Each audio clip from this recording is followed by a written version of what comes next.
Let's study 9th standard ICSE Biology chapter 14, the respiratory system in animals. Respiration definition is given, which is same as the definition in chapter the respiratory system in plants, which is chapter 7. Even the aerobic respiration equation is the same.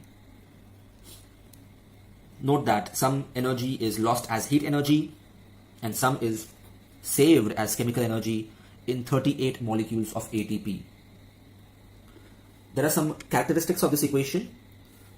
This is actually cellular respiration, which is a subpart of the total phenomenon called respiration. When you just say respiration, it actually starts with breathing and ends with cellular respiration.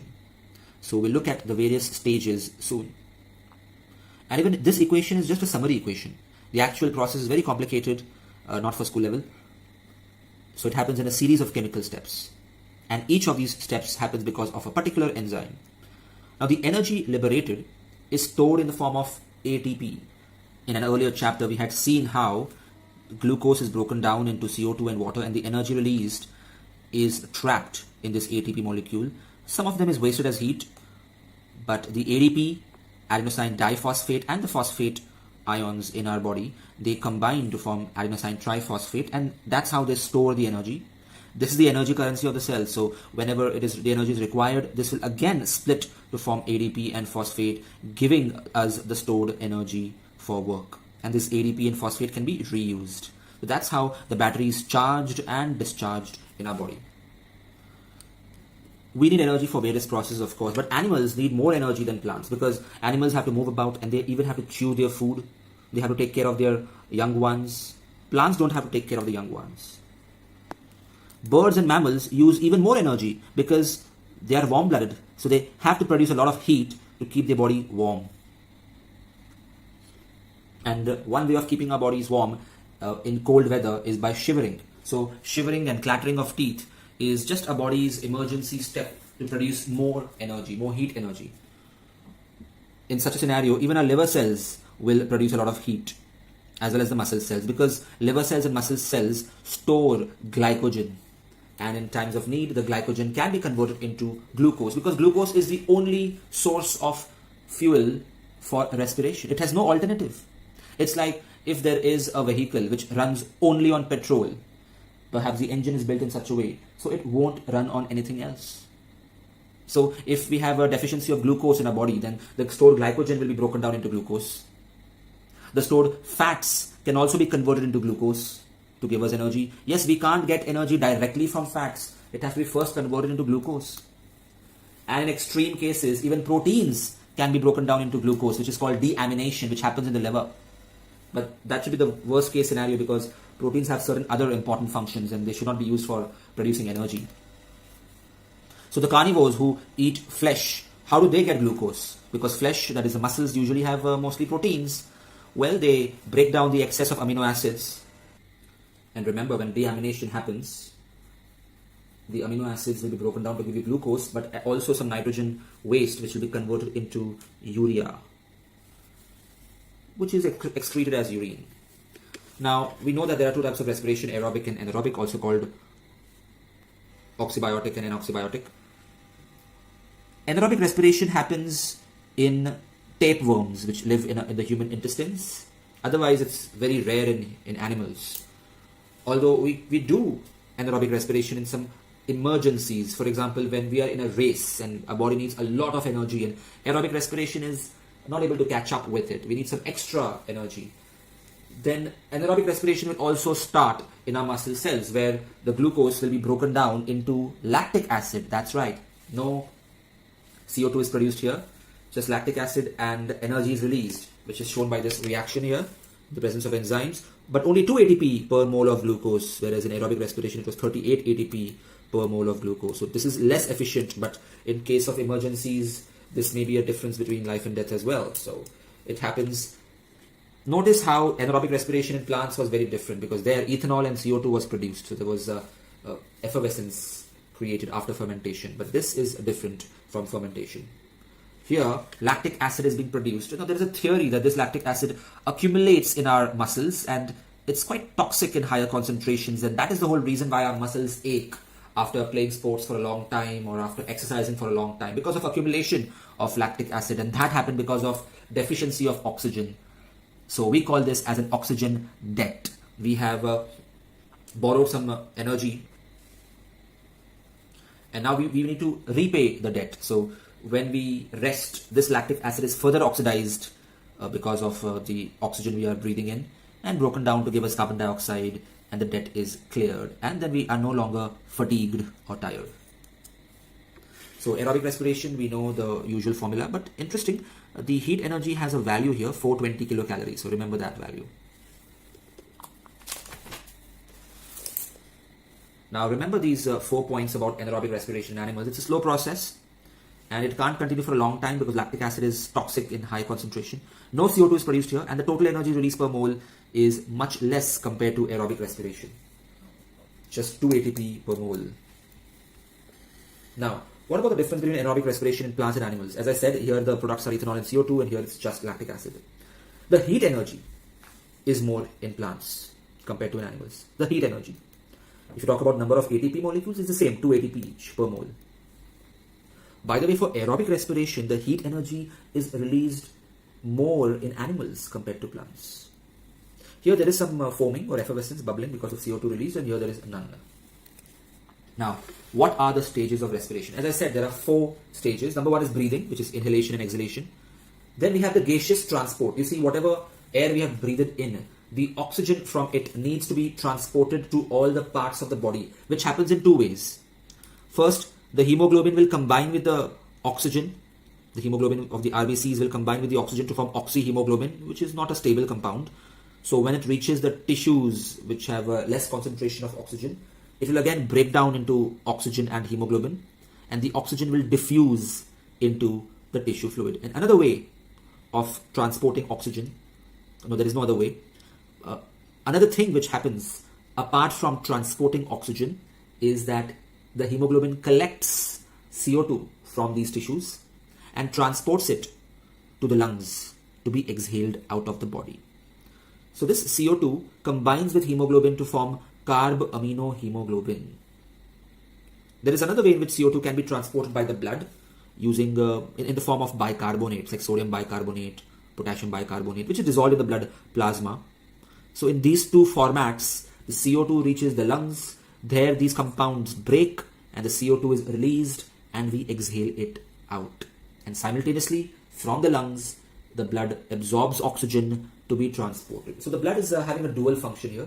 It is transporting or distributing stuff, like it is acting like a postman, and at the same time it is collecting all the metabolic waste, the garbage from the cells, to be sent to the heart or to the kidney to be excreted out. So it is also acting like a garbage man. This can be diagrammatically seen like this. So we've got the blood. This is the WBC, of course. The RBCs have no nucleus. They are circular. You can see that they are giving the oxygen and taking the CO2 from the tissue fluid.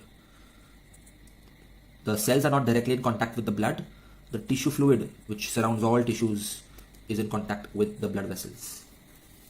The third step is the tissue respiration, which is what I just showed in the diagram, the diffusion of the gases. And the fourth step is cellular respiration. That is the actual chemical reaction happening in the cell to produce the ATP molecules, the equation of which we just studied. So these are the 4 stages. Now respiration has 2 parts. First step is glycolysis, which happens in the cytoplasm, and the second step is the Krebs cycle, which happens in the mitochondria. In the glycolysis step, oxygen is not required, but in Krebs cycle, oxygen is required. So this will be a part of only aerobic respiration, not of anaerobic respiration. Here, it breaks down into pyruvic acid, and then this pyruvic acid further breaks down into CO2 and water in the Krebs cycle. So this is a good summary of the process. So you can see that starch, sucrose, carbohydrates, they break down into glucose and fructose, which are essentially same chemically. And glycolysis happens without oxygen, breaking this into pyruvic acid. So a 6-carbon molecule is converted into a 3-carbon molecule. And in this process, some ATP is produced. This happens in cytoplasm.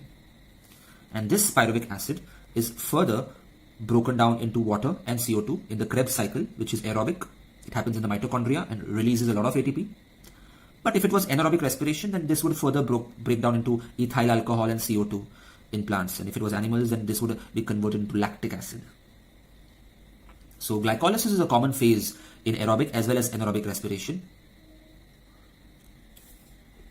Also notice that in glycolysis very less ATP molecules will be produced, whereas in Krebs cycle, aerobic respiration, a lot of ATP or energy is produced.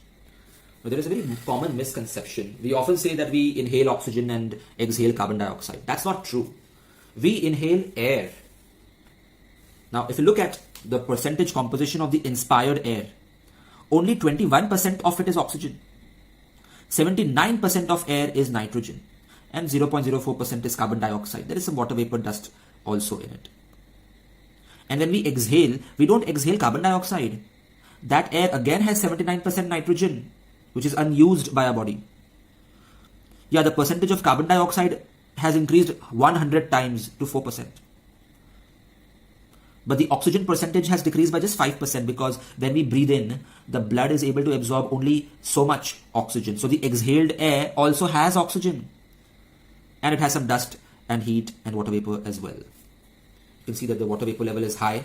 You can feel it when you breathe on a cold glass. You can see the condensation of it.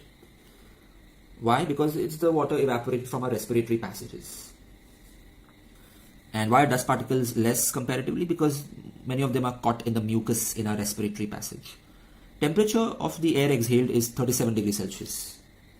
Because it is warmed by the respiratory passages. So it won't be wrong if I say that we breathe in mostly nitrogen and breathe out mostly nitrogen. Or a more accurate way of saying is we inhale oxygen-rich air and we exhale carbon dioxide-rich air. Now let's study all the respiratory organs used in breathing. This chronology is very important. Nose, then pharynx, which is the throat. Then we have the larynx, which is the voice box. Voice is produced by the larynx. Trachea, which is a windpipe. So in the pharynx, two pipes start. The windpipe, the trachea, and behind it we have the food pipe, esophagus.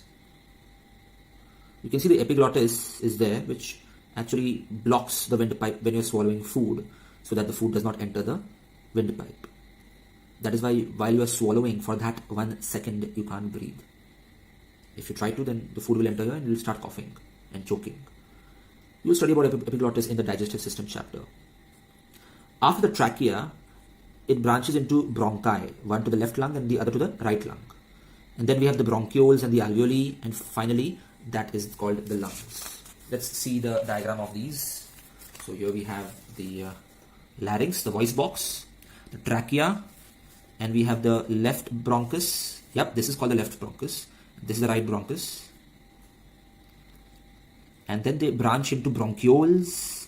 And then they again branch and there is a balloon-shaped ending which are called the alveoli. These are surrounded by blood capillaries and that's where the gaseous exchange happens.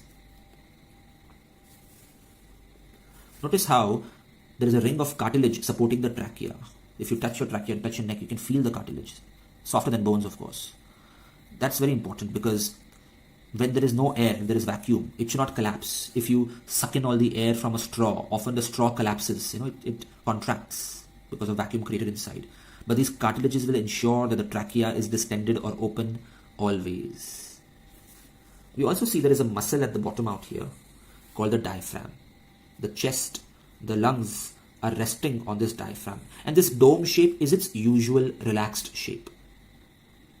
We see that the lungs are covered by pleural membranes and that is filled with a fluid called pleural fluid. Their function is simply protection of the lungs and also to reduce the friction while the lungs are moving, that is when they are expanding or relaxing. We also see that there are some intercostal muscles attached to the ribs. You have 12 pairs of ribs.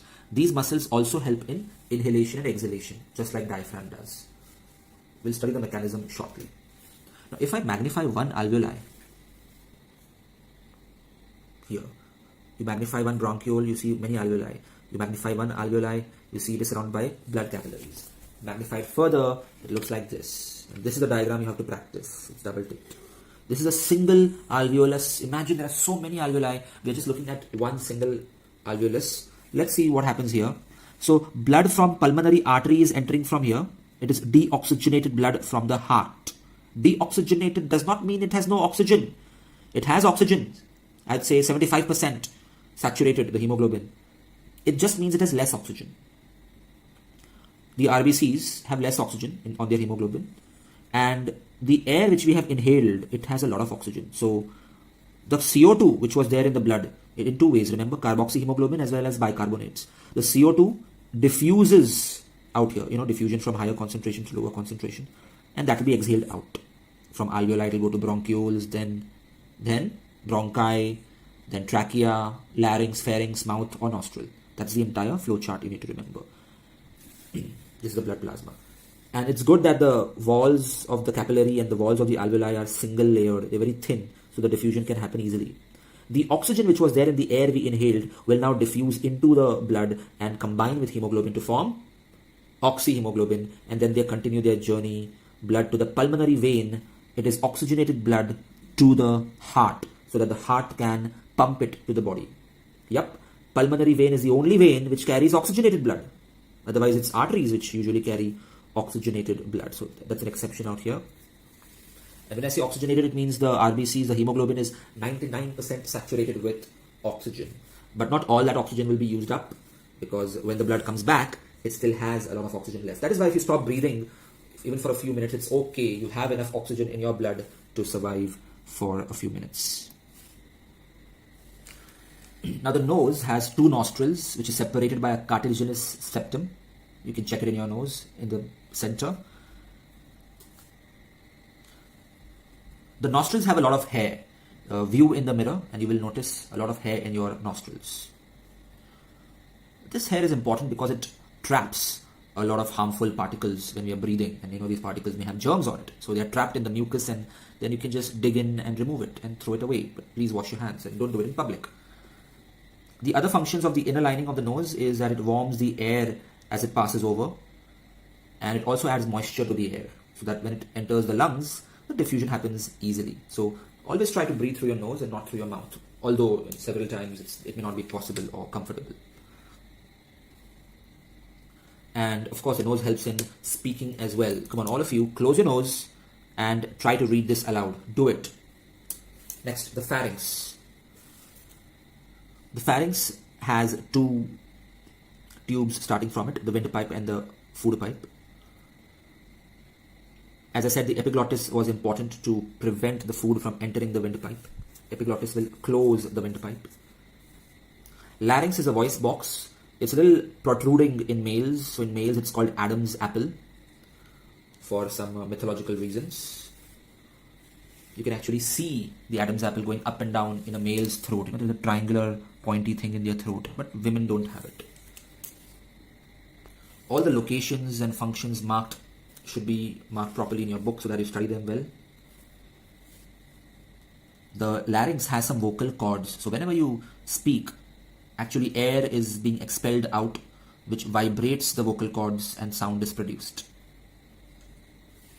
Next, the trachea, the windpipe. As I said, it has C-shaped cartilage rings to prevent it from collapsing. It gives them flexibility as well as keeps it distended permanently, that is expanded permanently. It also has a thyroid gland, which is a hormonal gland out here. If that is nothing to do with respiration, but it's a very important gland for our well-being. Then the trachea branches into bronchi, which becomes bronchioles, and finally we have alveoli. Yes, bronchi and bronchioles also have the cartilage rings, but not the alveoli, of course, because the alveoli are surrounded by blood capillaries. Now this entire inner lining of the respiratory passage has some ciliated cells. That is, the cells have hair-like structures called cilia, which is constantly whipping about, and this goblet cell is producing some mucus which will trap the dust particles, and the cilia will move it towards our mouth or our nose so that we can cough it out or sneeze it out, thus reducing the chances of infection. They are protecting our lungs that way. Lungs are spongy and elastic. Interestingly, the left lung is slightly smaller because it has only 2 lobes, whereas the right lung has 3 lobes. The left lung has 2 lobes only because the heart is a little inclined towards the left. Although the heart is in the center, there is a part of the heart towards the left lung, so it has to accommodate that. And as I said, there are some pleural membranes, visceral and parietal. Outer one is parietal. And there is a pleural fluid, and their function is protection and lubrication. The chest cavity is called thoracic chest cavity, and there is a muscle at the base called a diaphragm. Now let's study blood supply to the lungs. We'll understand this with the help of a diagram which is in the 10th standard textbook, and this will be a very important chapter in 10th standard, the circulatory system. So blood from the left ventricle of the heart is pumped through the aorta to all parts of the body. It's the oxygenated blood. These are the various arteries, arterioles, and blood capillaries. They give the oxygen to the various tissues, and the blood becomes deoxygenated. Note, the deoxygenated blood is also red. Here they've shown blue only because they want to contrast them. Otherwise, blood is not blue. Your blood is not blue. If it is, then perhaps you're from Mars. So just check it out. Check the location of birth in your birth certificate first of all. If you see your blood vessels greenish or bluish in your hands or limbs, it's simply because of the skin color. Otherwise, blood is always red. So this deoxygenated blood collects in the veins and joins the vena cava, and then it enters the right atrium of the heart. This is a chamber of the heart. From here, it enters the right ventricle via the cuspid valve, the tricuspid valve. Many of these terms may not be there in your 9th textbook, so it's okay. All this is for 10th standard. You just learn what is there in your textbook of 9th standard. So read textbook properly. But it's good to know this entire story once and for all. From the right ventricle, now the blood is pumped via the pulmonary artery, and this deoxygenated blood goes to the lungs. And you know the journey in the lungs is via the pulmonary vein, which branches into many capillaries. Here, these capillaries are surrounding the alveoli, if you remember. And here they get oxygenated. And this oxygenated blood comes back to the heart, to the left atrium via the pulmonary vein. And then it enters the left ventricle via the bicuspid valve. And then the journey continues. It's a double circulation out here. Next, respiration versus breathing. As I said, breathing is a part of respiration. Respiration has 4 steps and breathing is just the first step out of that. Normally, adults breathe 12 to 18 times per minute. However, a newborn baby can breathe 60 times per minute. Breathing is very fast in newborn babies, so nothing to be worried about. And of course, when we are exercising, we breathe faster because we are producing more CO2, so we need to get rid of it quickly. But how does the breathing take place? How do the lungs expand and relax? Let's understand with the help of this diagram. So what happens is, the diaphragm, it is dome shaped, it is relaxed, and the intercostal muscles are relaxed, so the ribs are in their place. Here, actually the diaphragm has contracted, as you can see. So they have gone down. Simultaneously, even the external intercostal muscles will contract, pushing the ribs out. As you can see from this position, they are out. So 2 things have happened. The diaphragm has gone down because of contraction, and the ribs have gone up and above because of contraction of the external intercostal muscles. In both these cases, the volume of the chest increases. That means the air pressure inside decreases. And because of the difference of the air pressure inside and outside, air rushes in and we inhale. And because of that, the lungs inflate. So actually we are breathing because of the diaphragm and the intercostal muscles. The lungs are expanding automatically. Let's understand this with the help of an experiment. Imagine that this beaker is your chest. This rubber sheet at its base is the diaphragm. These collapsed balloons, deflated balloons, are your lungs, the bronchi, and this tube is the windpipe. When you pull this rubber sheet down, the internal volume has increased compared to this. So the internal air pressure has decreased. So air will be sucked in automatically, and that was the reason why the balloons will inflate. So the lungs are inflating simply because air was sucked in. This is like a syringe. When you pull the piston of a syringe, air is sucked in. That's the same thing which is happening here in this experiment. And how does exhalation happen? Well, push the rubber sheet up, or rather just release it, so that the diaphragm is once again relaxed in the dome shape. The intercostal muscles also relax, so the ribs go back in to their original position. So now the total volume of the chest cavity, thoracic cavity decreases, air pressure inside increases, air is expelled out, and that is how we exhale. Note that when the diaphragm comes out downwards, it presses against all the organs of our body. That is why your belly bulges out, because we have the stomach, intestines and all here. So this table is a nice way to remember all these mechanisms. Remember, even after exhaling, if you want to exhale even more, after you exhale normally, you can force to exhale some extra air, almost trying to empty your lungs. In that case, the internal intercostal muscles come into play. Otherwise, in normal breathing, we only use diaphragm and external intercostal muscles. This breathing rate is controlled by the respiratory center located in the medulla oblongata of the brain, which is somewhere around here, just above the spinal cord. From there the spinal cord, from there the spinal cord starts. Cerebellum and medulla oblongata. We'll study this in 10th standard. So whenever your brain senses a deficiency of oxygen or excess of CO2 rather in your blood because you've been exercising or something, automatically it will increase the rate of breathing, because the body knows that you need more oxygen and you need to get rid of the CO2. Now the difference between the inspired air and expired air quantitatively has been explained here. Qualitatively, we can simply say that the expired air has lesser oxygen, more CO2 comparatively to the inspired air, more water vapor, of course, it's warmer, and it may contain some bacteria also. Now the effect of altitude is that as you go higher, the air becomes rarer and it becomes more difficult to breathe. So you may have dizziness, loss of hearing, and sometimes even complete blackout. There are two disorders we need to remember: hypoxia and asphyxiation. In hypoxia, there is a deficiency of oxygen reaching the tissues.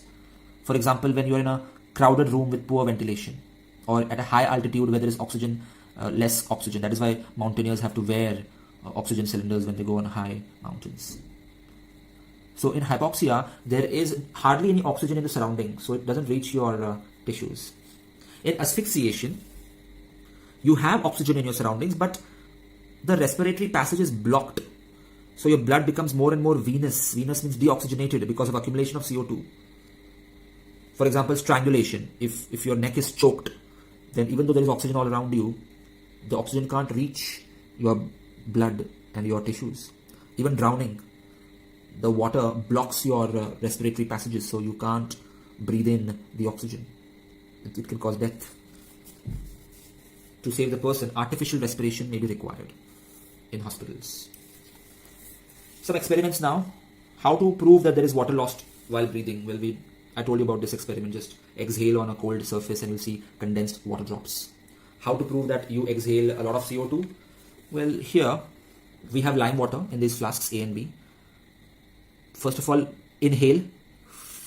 So air is sucked in from the left hand side. It passes through lime water to prove that it does not have much CO2 because it doesn't turn milky, and it enters your mouth. At that time, please keep this closed. Clip D closed. Next, close clip C and now exhale, keeping this open. So exhaled air will only go here, not here, because this is closed. Exhaled air will pass through lime water, and this time the lime water will turn milky. Why? Because now your exhaled air has a lot of CO2 comparatively. This experiment I've already explained, and these experiments are all cancelled. But this table has to be studied. Comparison between plant respiration and animal respiration. There are some similarities as well as some differences. So this is just a summary of a lot of things we have already studied in chapter 7 and 14. So make sure you learn this well. And finally, we have certain definitions. These are some technical terms about the air we inhale and exhale. So it's not very important. I mean, maximum it can come, one definition might come for 1 mark. But if you want that, then you just learn them by heart and you learn these values also. This flowchart should help you to remember these values. Tidal volume, well, the air breathed in and out in normal breathing, not forced breathing, but normal breathing, 500 ml. Dead airspace, Even after normal breathing, some air is left in the respiratory passages, which is called 150 ml, Alveolar air is the tidal air which is contained in the air sacs. It is 350 ml. So clearly 150 plus 350 is 500. Respiratory reserve volume. It is the air that can be forcibly inhaled over and above the tidal air. That means apart from the 500 ml, we can breathe in some extra 3000 ml of air, which is also called complemental air. So what is the total inspiratory capacity of your lungs? Probably 500 plus 3000. Maximum 3500 ml of air can be inhaled. That's it. Next, expiratory reserve volume means after having exhaled normally, how much extra air can you exhale forcibly, also called supplemental air? 1000 ml. You can exhale forcibly. Vital capacity. The volume of air that can be taken in and expelled out by maximum inspiration and expiration. So you took in 3500 ml maximum. You can exhale all of this. Plus, you can exhale 1000 ml more air from your lungs, which was already there in your lungs. So maximum air which you can exhale is 4500 ml. And despite that, there is some residual or leftover air in the lungs, which is 1500 ml. So what is the total lung capacity? How much air can possibly be ever stored in your lungs? Well, this 4500 ml, which we could exhale, and plus 1500 ml, which we could not exhale. So totally, it is 6000 ml. Hi students, this is AJ sir. If you like this video, press the like button. If you would like to enroll for my online test series or online lectures, email me or message me on Instagram. Check the description for more information.